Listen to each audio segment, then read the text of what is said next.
Ignition sequence starts. 6, 5, 4, 3, 2, 1, 0. Liftoff. We have a liftoff.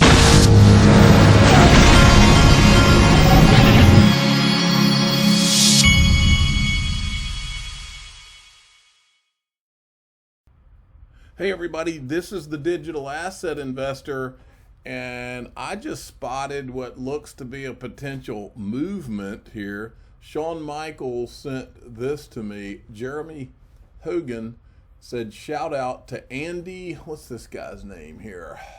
Andrew H. for exercising his First Amendment rights down at the big old SEC. Look at these guys out there. Securities and Exchange Commission. Cryptocurrency is not a crime, XRP Army. Stop crypto hypocrisy, XRP Army. XRP is not a security. Stop the war on XRP, XRP Army. Hashtag investigate Clayton. Wow, look at these people. This is crazy. This right here is the kind of thing that starts movements. I really like Washington, D.C. I wouldn't mind going. Okay, I wanted to show you this because I can't reiterate enough. I believe that this Bitcoin Miami conference that's coming up, it's next week. I believe that this thing is going to be very interesting. If you remember, Kevin O'Leary is the first one that said it, Mr. Wonderful. He said on June 4th, the Bitcoin community will gather in Miami for Bitcoin 2021. Listen to the questions posed by journalists. I think she nailed it in terms of what issues are keeping large institutions. I think I've played this video before, but I just wanted to show you. Let me see if he mentions it right here. I think it's right in here. Up by Elon Musk. He's recently tweeted that he's having active discussions with Bitcoin miners regarding the sustainability of the digital coin. Why is the idea of a green coin, if you will, so important to Bitcoin's growth as an asset class? Because it matters to institutions. And the way you have to think about this, there's a lot of excitement within the crypto community, particularly around Bitcoin, that it's to the moon. You've heard that expression many times, and that it won't be long before it's $100,000 a coin. None of that's going to happen unless the institutional market starts to buy this as an asset class. And for all the hype and excitement and all the discussions that have been going on online and on social media, the truth is institutions haven't touched this yet. Right. So they're not wanting to touch this because they don't want the political stigma. Well, I showed you this earlier today, but this is going to be a monster right here. There's no telling what's coming out of this, and everybody who's anybody looks like is going to the thing. Now, Bank of International Settlements, and here's the problem. Bank of International Settlements came out with this. Climate-related risk pose new measurement challenges. Do we have the right mindset, tools, models, etc.? And then you had this. Now remember, we've shown you on this channel before, Christine Lagarde, she said that Bitcoin needs to be regulated at the global level. That's what she said. That's why I believe they're going to use this environmental thing and they're going to try to slap some global carbon tax or something on Bitcoin. I believe that Bitcoin's ultimate destination has to be something like being FXRP, being on the Flare network or something like that in order to be sustainable. Now, I had such a good time with one thing I have noticed is once all of these Bitcoin maxis started being put in a corner and actually having to answer questions for the first time in the last 3 years, it's kind of like they're reeling. It's kind of like they're just coming up with anything that they're grasping at straws and coming up with anything that they can. So I'm sorry to Michael Saylor, but this was one of those things that had to be done. I said how to sell old tech or an old Volvo. This is Michael Saylor when he was on with Julia Chatterley. And I'm sorry again to Michael Saylor. This was just too funny. It had to be done.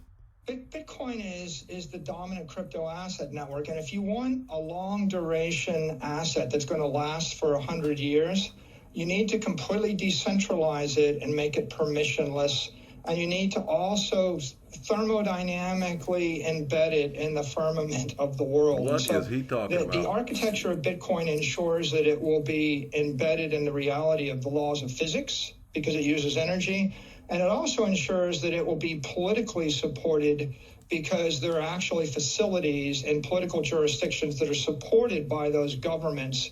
And in the absence of the Bitcoin mining operations, which provide security to this asset, we wouldn't have the political support, nor will we have the link to physical reality and thermodynamic soundness necessary for us to make long-term bets over the course of years and decades. A masterpiece of kinetic energy, of dynamics and mechanics, sprung from the hands of engineering wizards of a bygone era. Cold hurled and forged in spotless tweed in 3 different sauces. Now, if you don't see, this is a guy trying to sell his ballroom. Do you want to be perceived? If you don't see this part of this, go ahead, go onto my Twitter feed and watch it, because I don't know if that music on that is going to flag the video, so we're just going to have to see on that.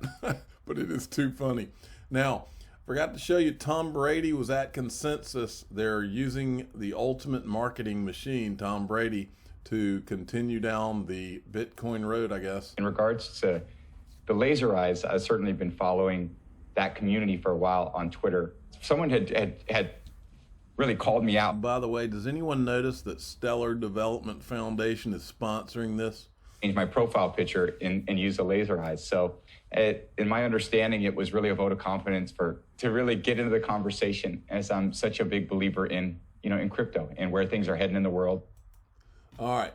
So I'm glad Tom Brady's on. He'll eventually find out what the one is. All right.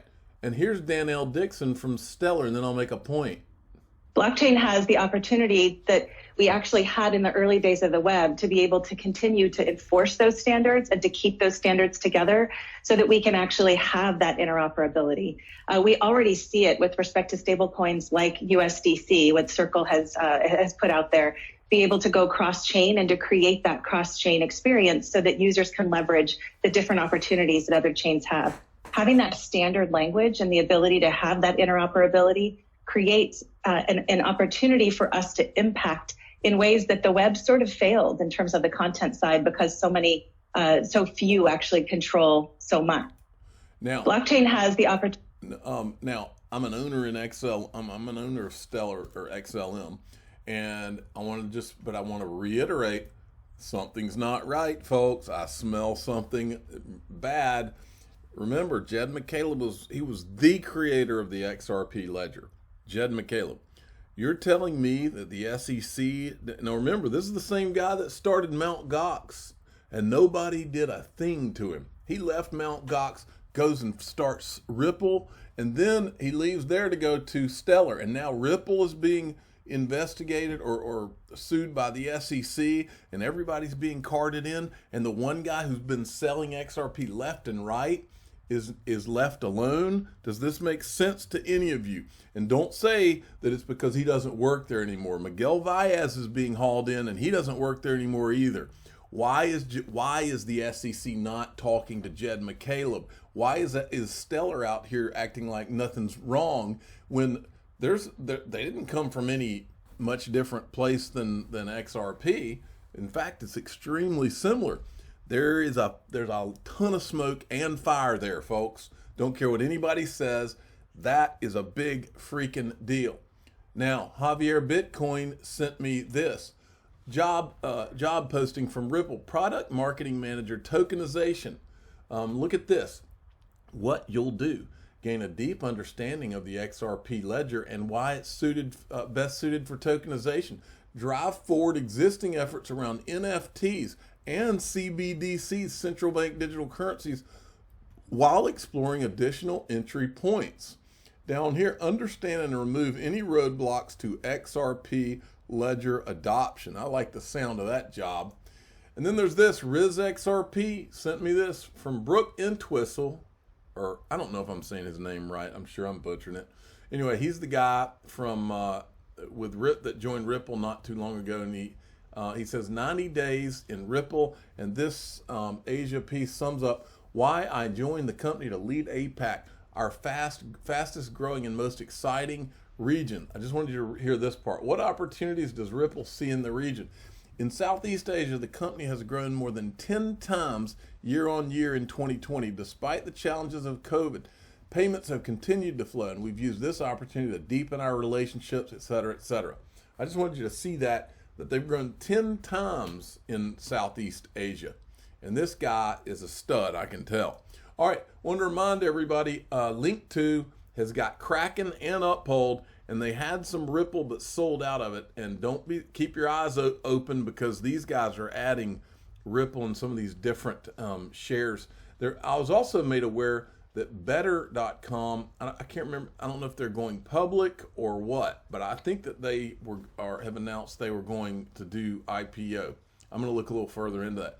But Link 2, if you go in the description of my video, you can click on a link, download it to your phone, or you can go to their website, linqto.com. They are a sponsor. I am a customer of theirs. I've been buying Uphold shares recently. I'm the digital asset investor. I'm not an investment advisor. This is for entertainment purposes only. Please subscribe, hit the like button, and tell your friends and family. Link 2 is an awesome place if you're interested in private equity and you're an accredited investor.